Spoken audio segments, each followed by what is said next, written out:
प्रधानमंत्री नरेंद्र मोदी ने नई दिल्ली में भाजपा के केंद्रीय कार्यालय विस्तार का किया लोकार्पण। कहा, ये सिर्फ इमारत का विस्तार नहीं बल्कि हर एक कार्यकर्ता के सपनों का विस्तार है।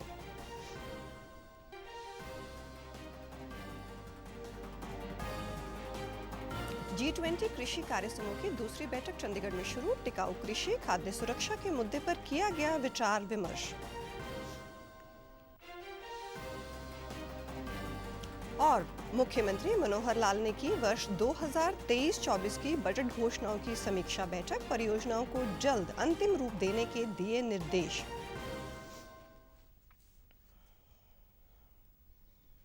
नमस्कार, चंडीगढ़ से आपका स्वागत है। मैं हूं शैली तनेजा। अब समाचार विस्तार से। प्रधानमंत्री नरेंद्र मोदी ने नई दिल्ली में भाजपा के केंद्रीय कार्यालय विस्तार का लोकार्पण किया। इस अवसर पर भाजपा के राष्ट्रीय अध्यक्ष जेपी नड्डा सहित पार्टी के सभी वरिष्ठ नेता, सांसद, पदाधिकारी और गणमान्य हस्तियां मौजूद थी। इस अवसर पर प्रधानमंत्री ने पूजा अर्चना भी की। प्रधानमंत्री मोदी ने केंद्रीय कार्यालय परिसर में पंडित दीनदयाल उपाध्याय की आदमकद प्रतिमा का अनावरण किया। साथ ही श्यामा प्रसाद मुखर्जी और पंडित दीनदयाल उपाध्याय की प्रतिमा पर पुष्पांजलि भी अर्पित की। केंद्रीय कार्यालय विस्तार परिसर का निर्माण पार्टी के बड़े आयोजनों को ध्यान में रखकर किया गया है। इनमें एक सभागार, एक प्रेस हॉल और एक मीटिंग हॉल बनाए गए हैं। इस परिसर में भाजपा के 11 पूर्वकालिक पदाधिकारियों का निवास भी होगा। इस दौरान प्रधानमंत्री ने कहा कि ये पार्टी के केंद्रीय कार्यालय का विस्तार सिर्फ इमारत का विस्तार नहीं है बल्कि हर एक भाजपा कार्यकर्ता के सपनों का विस्तार है और ये सेवा करने के भाजपा के संकल्प का भी विस्तार है। उन्होंने कहा कि आज से कुछ दिनों बाद पार्टी अपना 44वां स्थापना दिवस मनाएगी।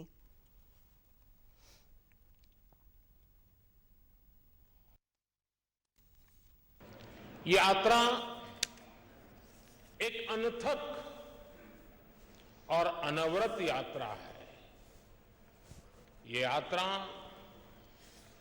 परिश्रम की पराकाष्ठा की यात्रा है। ये यात्रा समर्पण और संकल्पों की शिखर की यात्रा है। ये यात्रा विचार और विचारधारा के विस्तार की यात्रा है और ये यात्रा, ये विस्तार अपने आप में बहुत ही प्रेरणादायी है।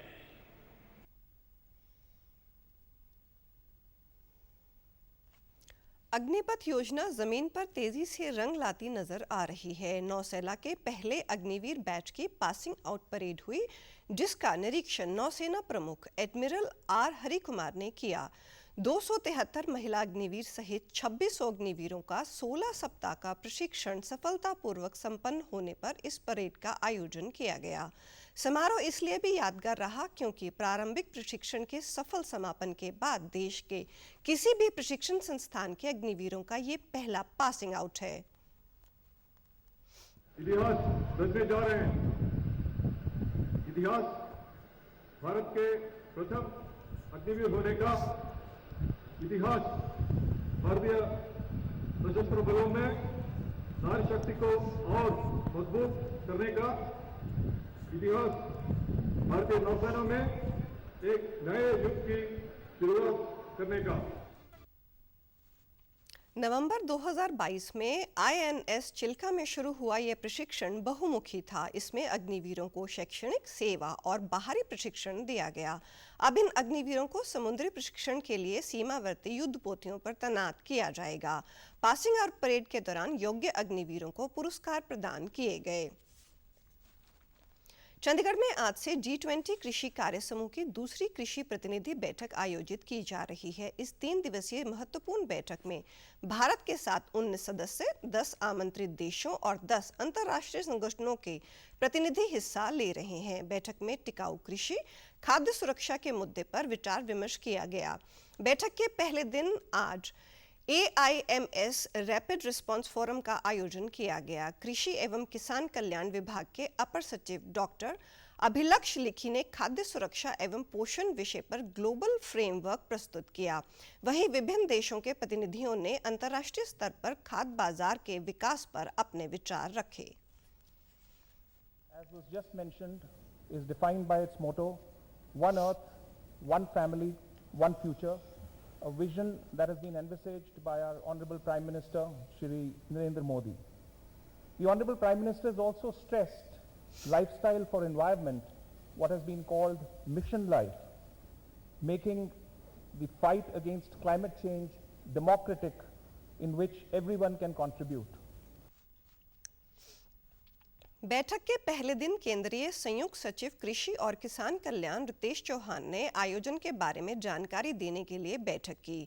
इस दौरान उन्होंने कहा कि कृषि प्रतिनिधियों की बैठक देश के लिए एक साथ आने और स्थायी कृषि, खाद्य सुरक्षा और पोषण सुनिश्चित करने के तरीकों पर चर्चा करने का एक मंच है।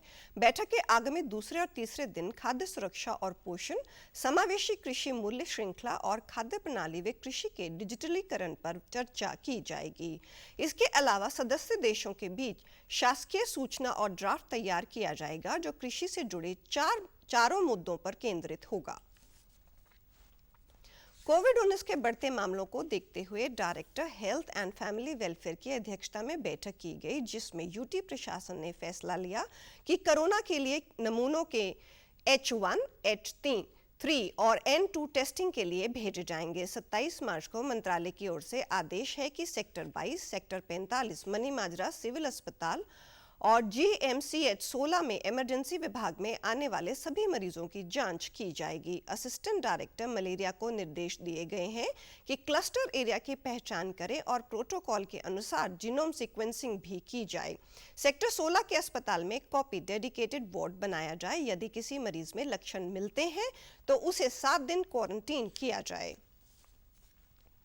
हरियाणा के मुख्यमंत्री मनोहर लाल ने देर रात वर्ष 2023-24 की बजट घोषणाओं की समीक्षा बैठक की अध्यक्षता की।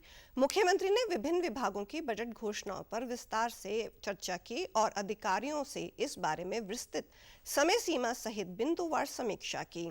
अधिकारियों ने मुख्यमंत्री को अवगत कराया कि बजट घोषणाओं के तहत अधिकांश परियोजनाओं के विस्तृत परियोजना रिपोर्ट अंतिम चरण में है और 30 अप्रैल तक इसे अंतिम रूप दे दिया जाएगा। मुख्यमंत्री ने अधिकारियों को हरियाणा परिवार सुरक्षा न्यास के माध्यम से संचालित होने वाली खिलाड़ी बीमा लाभ योजनाएं, जो चोट और उनके करियर में व्यवधान के मामले में खिलाड़ियों को सहायता प्रदान करेगी। मुख्यमंत्री ने अधिकारियों को प्रक्रियाओं की समीक्षा करने और बजट घोषणाओं के तहत सभी परियोजनाओं और योजनाओं को जल्द से जल्द अंतिम रूप देने के निर्देश दिए। प्रधानमंत्री नरेंद्र मोदी हर महीने मन की बात कार्यक्रम के माध्यम से करोड़ों लोगों के साथ अपने विचार साझा करते हैं और यह सिलसिला अप्रैल में 100वीं कड़ी के साथ आगे भी जारी रहेगा। इस विशेष मौके पर मन की बात कार्यक्रम से प्रधानमंत्री के चुनिंदा संबोधनों को फिर से प्रस्तुत किया जा रहा है। इस विशेष कार्यक्रम की कड़ी में हम आपको दिखा रहे हैं मन की बात का विशेष अंश।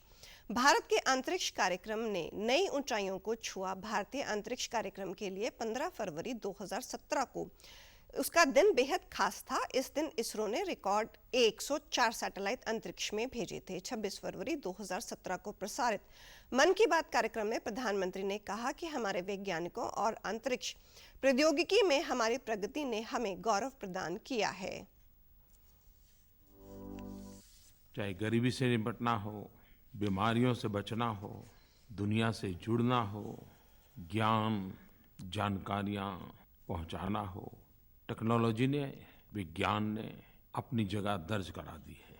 15 फरवरी 2017 भारत के जीवन में गौरवपूर्ण दिवस है। हमारे वैज्ञानिकों ने विश्व के सामने भारत का सर गर्व से ऊंचा किया है और हम सब जानते हैं कि इसरो ने कुछ वर्षों में कई अभूतपूर्व मिशन को सफलतापूर्वक पूर्ण किए हैं।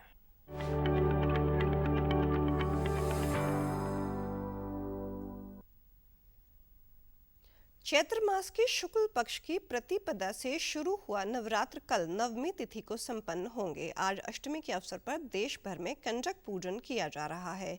इसी की तर्ज पर नगर निगम चंडीगढ़ की ओर से मौली जांगरा में स्वच्छ उत्सव स्वच्छ कंजक कार्यक्रम का आयोजन किया गया। इस दौरान मेयर अनूप गुप्ता, पूर्व मेयर सरबजीत कौर सहित अन्य पदाधिकारियों ने विधि विधान से कंजक पूजन कर उनसे आशीर्वाद प्राप्त किया। कंजक पूजक के दौरान मेयर अनूप गुप्ता ने बताया कि नगर निगम की ओर से पहली बार स्वच्छ अष्टमी के तौर पर कन्या पूजन कार्यक्रम रखा है। ऐसे कार्यक्रम हर वर्ष होने चाहिए। हमने कन्या पूजन के साथ लोगों को स्वच्छता के बारे में जागरूक करने और उन्हें प्रेरित करने का प्रयास किया। कॉर्पोरेशन ने पहली बार जो है स्वच्छ अष्टमी के तौर पर कन्या पूजन का प्रोग्राम रखा है। ये अपने आप में भारत के कल्चर को शो करता है और हमारी ये बहुत अच्छी पहल है और ऐसे प्रोग्राम हर वर्ष होने चाहिए और अगले आने वाले वर्षों में ज़्यादा वार्डों में होने चाहिए। और हमने इसमें कन्या पूजन करके और एक स्वच्छता का मैसेज दिया है, लोगों को प्रेरित करा है कि अपने शहर को स्वच्छ बनाने में भागीदारी करें और अपनी जिम्मेवारी को समझें। धन्यवाद। और अब पेश है खबरें फटाफट। पैन आधार लिंक करने की तारीख 30 जून तक बढ़ाई गई।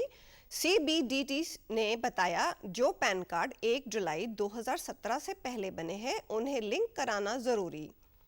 हरियाणा के 1032 गैर मान्यता प्राप्त स्कूलों को सरकार से राहत, नए सत्र में कर सकेंगे दाखिला। 2 साल में सभी मानदंड करने होंगे पूरे।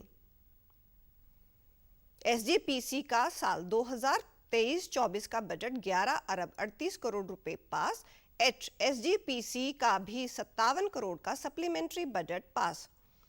पंजाब में आज से अध्यापकों के तबादले के लिए स्कूल शिक्षा विभाग ने खोला पोर्टल। शिक्षा मंत्री ने कहा 31 मार्च तक इच्छुक कर सकते हैं आवेदन।